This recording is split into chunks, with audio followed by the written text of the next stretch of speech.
అనారోగ్యం, ఉద్యోగం, వ్యాపారం అప్పులతో బాధపడుతున్నారా? వెంటనే జేకేఆర్ గురువు గారికి కాల్ చేసి అపాయింట్మెంట్ తీసుకోండి.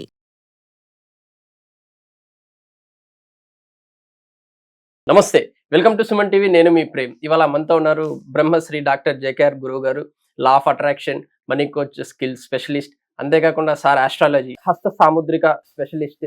ఎటువంటి డేట్ ఆఫ్ బర్త్ లేకపోయినా కూడా మీ జాతకం సార్ చూస్తారనమాట. సార్ అడిగి కొన్ని విషయాలు తెలుసుకుందాం. నమస్తే. నమస్తే. ప్రతిరోజు మనకి కావాల్సింది పదే పదే అనుకుంటూ యూనివర్స్కి రిక్వెస్ట్ చేసినట్టు లేకపోతే అడుగుతున్నట్టు ప్రతి క్షణం దాని గురించి ఆలోచిస్తుంటే జరుగుతుందనేసి అంటుంటారు సార్. అది ఎంతవరకు నిజమంటారు? నిజంగానే జరుగుతుందా సార్ అసలు అలాంటి? వాస్తవంగా జరుగుతుందండి. అది ఎలా అంటే లా ఆఫ్ అట్రాక్షన్ లో టెలిపతి అని ఒక ప్రోగ్రామింగ్ ఉంది.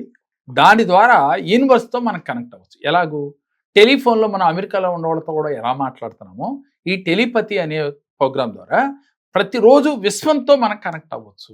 ఎలా అవ్వాలి? ఫస్ట్ మనం ఉన్న స్థితిని గుర్తించాలి. ఎలా అంటే ఫస్ట్ మీరు ఉదయం లేవగానే విశ్వాన్ని చూస్తూ, యూనివర్స్ని చూస్తూ, ప్రకృతిని చూస్తూ, ఓ అనంత విశ్వమా, నేను ఈ స్థితిలో ఉన్నాను, అందువల్లే నేను జీవితంలో ఇలా ఉండిపోయాను, ఇలా ఉండటానికి కారణం నేను చేసుకున్న తప్పులే, ఏ జన్మలోనో చేసిన యొక్క పాపకర్మల యొక్క ఫలితంగా ఈ జన్మలో నా స్థితి ఇలా ఉంది, అందు నేను గుర్తించాను, పశ్చాత్తాపడుతున్నాను.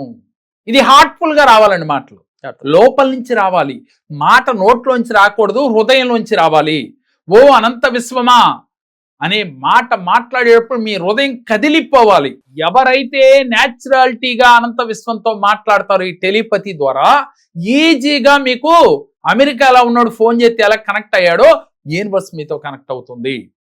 ఈ విధంగా నన్ను క్షమించు, ఐఎమ్ సారీ, నన్ను క్షమించు, ఈ స్థితికి కారణం నేను చేసుకున్న యొక్క పాప కర్మల యొక్క ఫలితమే నేను ఇలాంటి స్థితిలో ఉన్నాను, నన్ను క్షమించు. ఇప్పుడు ఇచ్చిన ఆనందాలకి నాకు చాలా సంతోషంగా ఉంది, థ్యాంక్ యూ. ఇప్పుడు పొందుతున్న ఆనందాలకి నేను చాలా సంతోషపడుతున్నాను, థ్యాంక్ యూ. అలాగే నేను గత జన్మలో చేసిన పాప కర్మల యొక్క ఫలితంగా ఇది అనుభవిస్తున్నాను, దానికి నువ్వు నన్ను క్షమించానందుకు నీకు కృతజ్ఞతలు. నేను చేసిన తప్పుల్ని క్షమించమని అప్రూవల్గా మారాను, తప్పులు నేను గుర్తించాను, నేనే చేసుకున్నాను, నాకెవరు కీడు చేయలా, ఆ తప్పులు ఈ పనిష్మెంట్ అనుభవించడానికి కారణం నేనే అని ఎప్పుడైతే యూనివర్స్తో మీరు మమేకమై మాట్లాడతారో ఆ తర్వాత యూనివర్స్ క్షమించినట్లుగా ఫీల్ అయ్యి అందుకు నీకు కృతజ్ఞతలు, క్షమించినందుకు కృతజ్ఞతలు.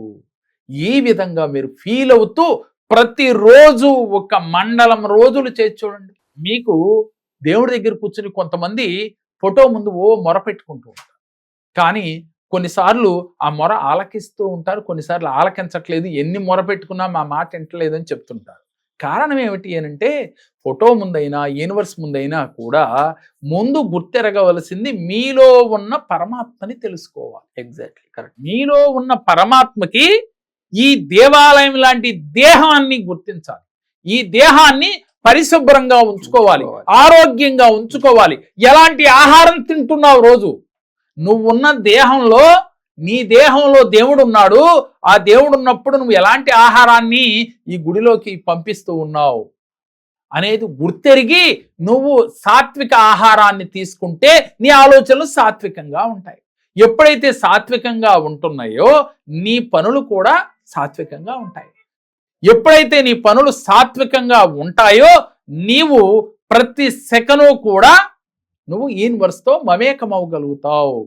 ఎప్పుడైతే నీలో పశ్చాత్తాప భావం కలిగిందో, యూనివర్స్ ఉంది, భగవంతుడు ఉన్నాడని నువ్వు దృఢంగా నమ్మావో, నీ మనస్సు లోతుల్లోంచి నువ్వు యూనివర్స్కి, భగవంతుడికి అప్పీల్ చేసుకుంటావు, శరణాగతుడు అవుతావు. ఎప్పుడైతే భక్త కన్నప్ప ఎలా చేశాడో తెలిసిందే కదా. అంటే పరమేశ్వరుడికి కంఠంపడగ రక్తం కారుతుందని తెలుసుకుంటే ఈయన కన్ను తోడిగి ఆయనకి కన్నిచ్చాడే. అంటే అక్కడ ఏమిటి ఆయన భక్తి ఏమిటి అని అంటే, నేను నమ్మిన భగవంతుడికి కన్ను ఇబ్బంది పెడుతుంది, అందుకని నా కన్ను ఇవ్వాలి అని చెప్పి కన్ను తీసి కన్నిచ్చాడు. అంతటి మూఢభక్తి మీలో ఉండాలి. అలా అని మీ కన్ను తీసి కన్ను ఇవ్వక్కర్లేదు, కేవలం మీ మనస్సుని విప్పి ఆర్తితో చెప్పాలి. నీకు కోట్లు కావాలని అడుగుతున్నావు, కానీ ఆరోగ్యం కావాలని అడుగుతున్నావు, కానీ నువ్వు ఆర్తితో చెప్తూ ఉన్నావా? నువ్వు మనసా వాచా కర్మణ విశ్వసిస్తున్నావా? నేను చెప్పానో, ఇంకో గురువు గారు చెప్పారో, ఇంకో గురువు గారు చెప్పారో, ఏమని అడుగుతున్నావు? నాకు డబ్బు కావాలి యూనివర్స్, నాకు డబ్బు ఇచ్చావు, థ్యాంక్ యూ అని చెప్తూ ఉన్నావు. అలా కాదు. నువ్వు ఆర్తితో చెప్పావా లేదా? నీ మనస్సు నిండా, హృదయం నిండా నీవు మనస్ఫూర్తిగా నీ హృదయం కదిలిపోవాలి నీ నోటెంపడ మాటకి. అంటే ఊరికి ఏడుపు వస్తా ఉంటుంది, ఎవరైనా తిడితే తిట్టినప్పుడు ఏడుపు వచ్చినట్లు కాకుండా ఆర్తితో నీకు సహాయం చేసే స్థితి యూనివర్స్కి ఉంది, నీకు సహాయం చేసే ఒక పవర్ భగవంతుడికి ఉందని విశ్వసిస్తున్నావు కదా. మరి అలాంటప్పుడు నువ్వు ఎందుకని ఆర్తితో చెప్పలేకపోతున్నావు? 41 రోజులు మరీ కష్టతరమైన సమస్య అయితే మీరు 108 రోజులు చెప్పేలోగానే యూనివర్స్ నుంచి, నువ్వు నమ్మిన దైవం నుంచి, నీలో దాగి ఉన్న భగవంతుడి నుంచి మీకు ఆన్సర్ వస్తుంది. అయితే దీన్ని ఎలా చేయాలంటే ఆర్తితో చెప్పి కళ్ళు మూసుకుని మీరు మీ సమస్య క్లియర్ అయిపోయినట్లుగా మనసులో భగవంతుడిని ఊహించుకోవాలి. అయితే ఇక్కడ భగవంతుడు ఎలా కనపడతాడంటారా? మీకు రాముడు అంటే ఇష్టం, కృష్ణుడు అంటే ఇష్టం, అల్లా అంటే ఇష్టం, లేకపోతే శివలింగం అంటే ఇష్టం అనుకుందాం. ఏదైతే పదే పదే మీరు ధ్యానం కళ్ళు మూసుకుంటే కనపడుతుందో, ఏదైతే పదే పదే మీ కళల రూపంలో ఆ రూపాన్ని మీరు చూస్తున్నారో, ఆ రూపానికి చెప్పుకోవాలి కోరికలు. కులదైవానికో, మీరు నమ్మిన దైవానికో, మీ తాతలు తండ్రులు కొలిచే దైవానికన్నా కూడా మీరు ఏ దేవుడితో కనెక్ట్ అవుతున్నారు? ఎలా కనెక్ట్ అవుతారు? ఎన్నో జన్మలు ఉన్నాయని చెప్తున్నాం కదా. ఆ జన్మల యొక్క బంధమే ఈ యొక్క రూపం మీకు కళల రూపంలో వస్తుంది. ఈ ధ్యానం చేస్తే పదే పదే కనపడుతుంది. ఏదో ఈ రోజు నాకు శివలింగం కనపడింది అలా కాదు, 10 సార్లు 11 సార్లు మీరు ఎప్పుడు చూసినా అదే రూపం మీకు పదే పదే వస్తుంటే, అమ్మవారి రూపం కావచ్చు, విష్ణువు కావచ్చు, రాముడు కావచ్చు, కృష్ణుడు కావచ్చు, ఆ రూపం పదే పదే వస్తుంటే ఆ రూపానికి మీరు సంకల్పాలు చెప్పుకోవాలి, యూనివర్స్కి చెప్పుకోవాలి. ఆర్తితో నన్ను నువ్వే ఈ కష్టం నుంచి బయటపడేశావు, థ్యాంక్ యూ, కృతజ్ఞతలు అని చెప్పాలి. I love you, I love you, నువ్వంటే నాకు ఇష్టం, నువ్వంటే నాకు ప్రాణం, నువ్వంటే నాకు పిచ్చి, ఇలా చెప్పాలి.